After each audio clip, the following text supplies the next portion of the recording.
Okay, good afternoon, all of you. So, is it audible? Okay, cool. So, yeah, hope we had 2 intense sessions on GitOps. I'll take it little further. So, hope it will not be too much technical. I'll make it little story kind of interesting storyline. So just before I get started, just a brief about me. I'm Sravanthi Naga. I work as a senior engineering manager at Pega Systems. So as part of my day-to-day job, like I look after platform engineering. So I look after certain key products in Pega. And I started my career as a performance tester and then eventually moved to performance tuning and off late into DevSecOps. So we do security is part of our DevOps pipeline. So I lead the tribe of DevSecOps. And also I am a certified Kubernetes. I completed 2 of my certifications. And yeah, apart from my professional side, I have a kid and I spend time with her and that's my spare time. You can reach out to me on LinkedIn. Okay, so this is a quick agenda. Few of the topics our earlier friends had covered. So I'll just quickly go through them and I'll set the context. I'll talk more about Argo rollouts. So Argo rollouts is an extension of Argo CD, what Raghu had explained. So I'll just explain about that. Okay, this we had covered. So essentially, I'll just go through a brief about it. So GitOps as such, we use Git as the essential source of our every architecture. So earlier, I'll not take too much time because I have few pictures to talk about it. So setting the context, we all are familiar with these kind of problems. Say developers deploy the environments and you think that everything is successful, all your company, every team thinks that it's all done and it's completely successful. But actually when the users start using it, they start seeing it doesn't work. It could be any number, whatever reason it could be. And then you will suddenly all your SRE teams, production support teams will be suddenly called over a weekend and asked to troubleshoot, correct? Hope we all have seen these kind of issues once or somewhere in our careers. Am I correct? Right? So, okay. So what's the solution then? That's where observability tools came in place. We'll have to deploy lot of monitoring tools wherein earlier it's called as monitoring and of late observability trend wherein you try to look around all your neighborhood components as well, not just your single monitoring tool overview, but you try to look around all the component logs in your architecture. That's where logs, metrics and traces had come into place. Your observability had come into place. Do you think that solved the problem wherein you don't see any longer any failed deployments? Let's make it interactive. Okay. So why we deploy? I mean, there are expensive, extremely intelligent observability tools are in place with open telemetry coming in and all of that. But still, we see a lot of times certain failed deployments or the release is not successful enough and all of those problems are still there. So how do we solve it? This is just an example. 3 p.m. say it gets deployed. 3:30 the human or the team still look at metrics. Even at 4 we see they keep looking at metrics, right? There's a common pattern I face day to day in my job as well.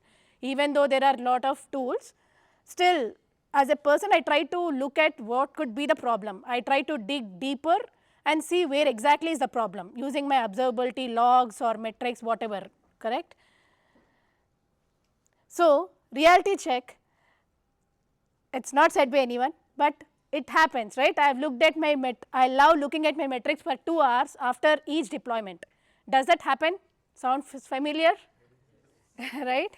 Yeah. So, but what should be the ideal best case scenario? Say you deploy a build at 5 p.m. on a Friday evening and at 5:15 you should be celebrating that the deployment is successful. Do you think can we achieve this? Yes? No? Sorry? Right. Yeah. So this is the ideal best case scenario we would like to get to. So let's see if we can, if our current ecosystem does support it or not. And how can observability help? We deploy a lot of observability tools, right? So we have all these Grafana dashboards, your name it, you have a number of tools, open source and commercial tools currently existing. Prometheus or your Grafana, you have everything built in place and you can get any kind of logs and inbuilt details. But if there is a failure, does that, does those automated observability tools help roll back, or you need a human intervention to roll that back to your previous successful deployment? Right. So we definitely need how much ever metrics and logs you might have. If metrics are right, yes, it's okay, it's good to have. If metrics are not okay, we prefer a system where there would be an automatic rollback. Okay. So that's where, yeah, you might say we had Kubernetes, correct? We were using Kubernetes for at least 5-6 years predominantly now. So you might say Kubernetes does solve certain issues. But with Kubernetes, the problem or the basic limitations with Kubernetes is like, you'll have to uh, understand and manage the right deployment strategy. So that's where your complexity comes in. And certain mechanisms, like there are blue, green, canary patterns in Kubernetes deployment. Is anyone aware of those? Right? So what does that solve your problems usually? If you have to say quickly roll back to your previous version of the application, do you think that solves? Okay. Yeah.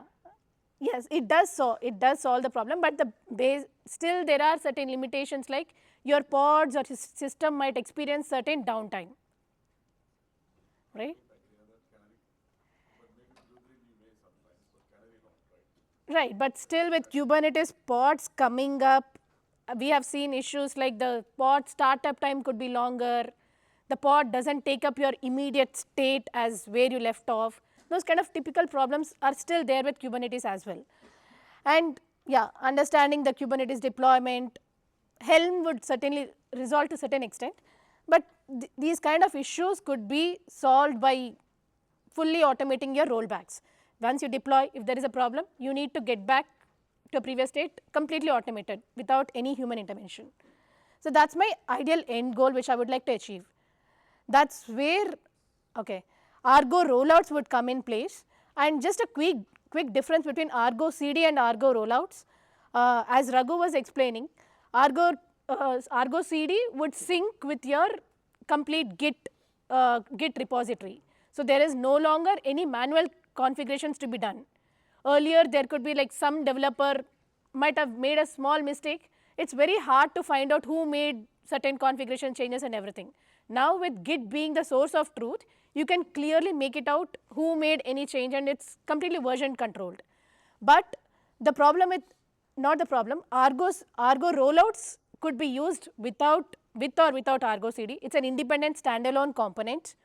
And what's the limitation with Argo CD is like, say if you have to deploy progressive delivery of your applications, you have to roll out your application in a sequence, okay, with certain chunk using one application. You progressively deliver and deploy your application, and at the same time you would like to test. That is the problem which Argo rollouts would solve. Okay. So it's just quick introduction about Argo rollouts. It's a Kubernetes native project, standalone project, and it does not depend on Argo CD. They both are from the same company, but it could run with or without it. It has blue, green, canary support, and it ensures the main feature is like it provides zero downtime. You can do all of your migration without any downtime.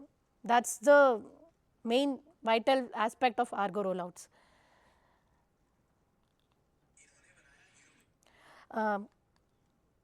So these are the typical deployment strategies which Argo rollout supports: blue, green, canary, A/B testing, and progressive delivery. We'll go through each one of them quickly. Okay. So, in Canary deployment, say you have a version, say we have V2 version here, which has got 5 pods, and V1 currently has nothing, and we would like to migrate progressively a chunk of percentage of users to V1 without any downtime. So, this is the spec section. This is an extension to what you had in your Kubernetes deployments. Additionally, this section would come up in your deployment files. So, we will define, say it is 100 currently and 0% there. At the end of your 4 cycles, I will keep it, I will show you.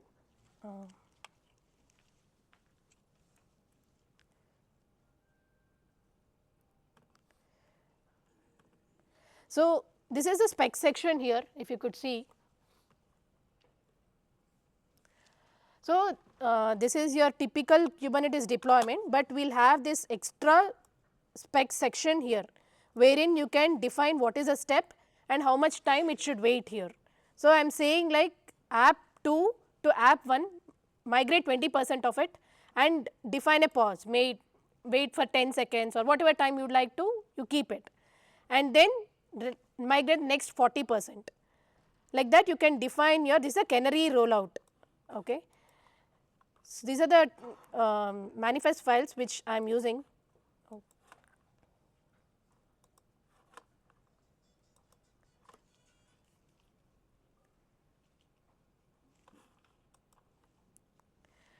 Yeah. So, at the end of your 4th cycle, I will have all my pods deployed to version 1.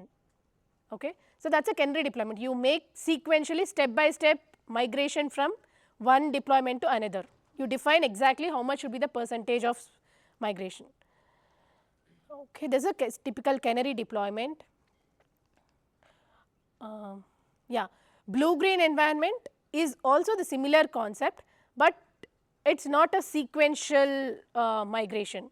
You maintain 2 environments and then you try to switch all at the same time. You bring your idle application, say if your blue application is active, you want to migrate everything to green. Okay. So, what we will do is we will bring the green component up, we will keep it inactive and suddenly we will migrate all the users to green, that is the blue green. So, it is like it uses instant traffic switch, they using ingress or service mesh. Okay. And one typical case study is like Spotify improved deployment speed using blue green strategy. Okay. This, I hope you can't see it, but as I explained, this just the Canary steps spec section is what you see apart from your Kubernetes deployments. Okay. So, just a question as we were discussing, can you tell if a deployment is successful or not within 15 minutes without any human involved? The pipeline would get success message. Right. So would that not be sufficient? Yeah, if it has failed, can you say it could be because of so and so reason you declare that as a failed deployment, or still there is a human intervention needed? Yeah.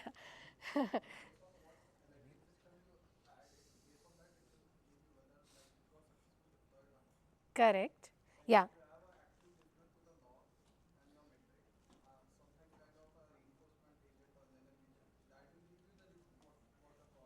Right. Yeah, but still there could be majority of the times there is a human intervention needed, right? I mean, how sophisticated you might have your observability systems or whatever is in place, but yeah. So, as you rightly said, yes, depending on the configuration, what exactly you feed into your system, that is how you get your alerts. So, you have to clearly define what exactly a failed deployment means to you, right? So, these are few examples. Say if my error rate is more than 5%, I will say it as a failed deployment. So, all these, if these are fed in the right input, you might get certain automation there. Okay. So as you said, based on the defining the metrics, we'll try to roll back using Argo, right, without human intervention. Right. So how is feasibilities for every release, like every features? For example, we maintain few features using feature flags, right? So if deployment fails and if the feature is not working, we can simply turn on feature flag, no need to roll back, right? Right. So like, can we control those kind of over in Argo because if Yes. it fails, it automatically rolls back, right? The code, whole code. Yes, there is a, I spoke about Canary and blue green. There is a next setup called a progressive delivery, wherein it deploys feature flags and uses AI techniques as well to see whether to use that or roll back. It has got that features as well. Yeah. Because in that case, it still needs like business decision or like someone's decision. Like if you want to just turn off the feature flag, that will resolve the issue, or we can. I think if you feed those parameters as well with progressive delivery, you can achieve that. Yeah.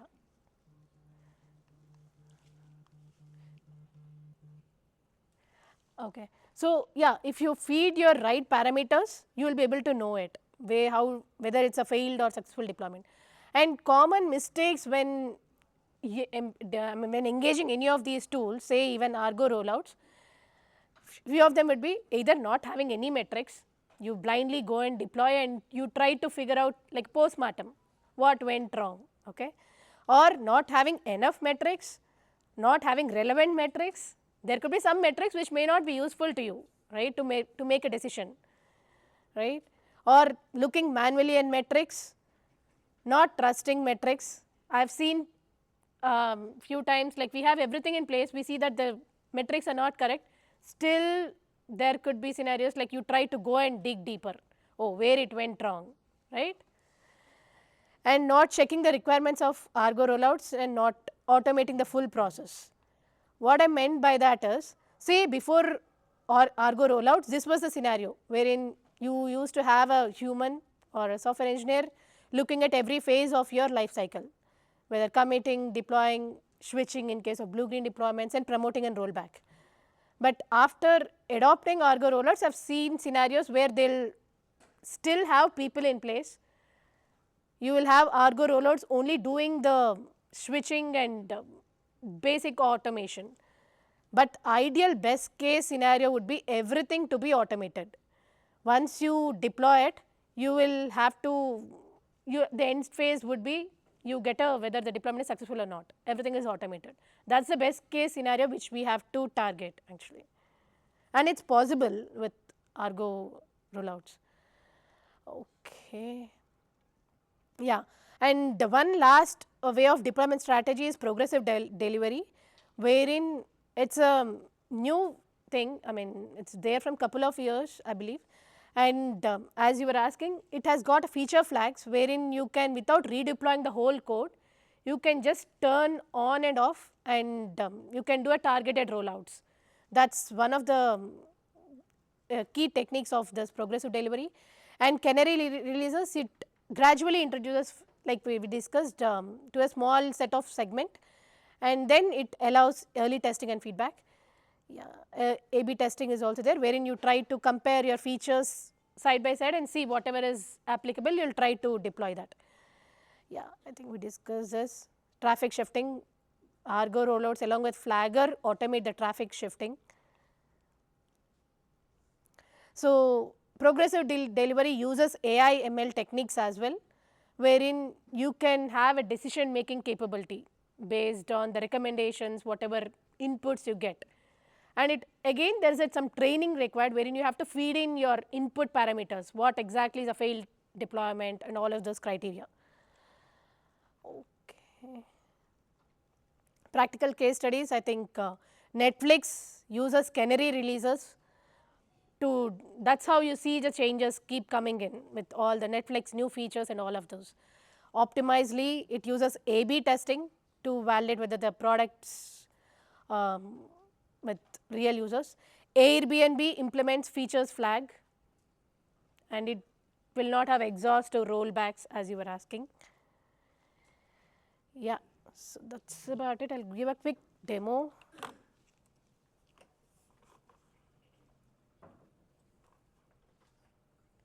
Yeah. So as I explained, these are the manifest files. We have a Canary deployment here. I'll try to show how exactly it works. So this is my basic service which I have deployed.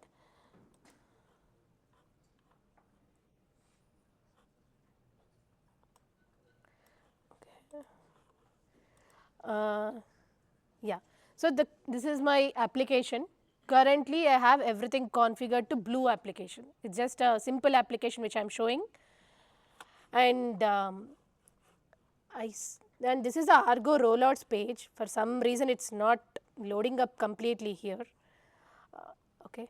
So, but I'll try to show them in your configuration files.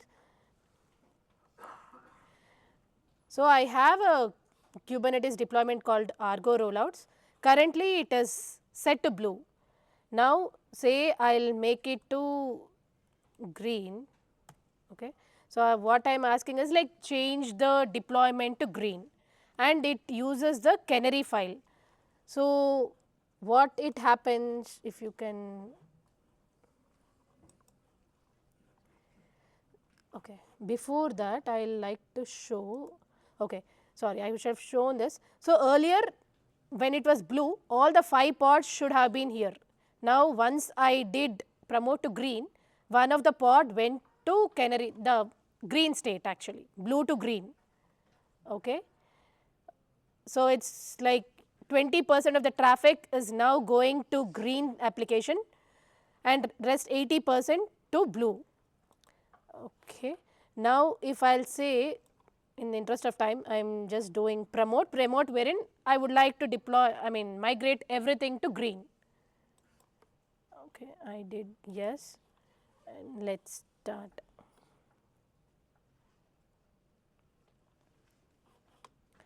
And meanwhile, I'll, if you can see, it's slowly moving one by one. It depends on the pause time which I had set in my deployment file. It's terminating. There is one pod here. There are 4 pods here. And yeah, it's still showing up. Yeah, now you have everything moved to green. It should show up here accordingly. 1 second.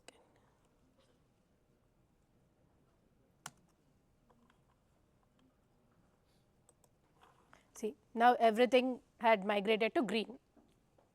So, that is like a sequentially you are migrating from one deployment to other deployment. You can control it however you would like to. Okay. Yep. So, that is it, and in conclusion, so that is what it, so key takeaways from this session are like you have to automate everything if you would like to use Argo rollouts and these components. And yeah, these are the typical learnings which I have captured. Any questions?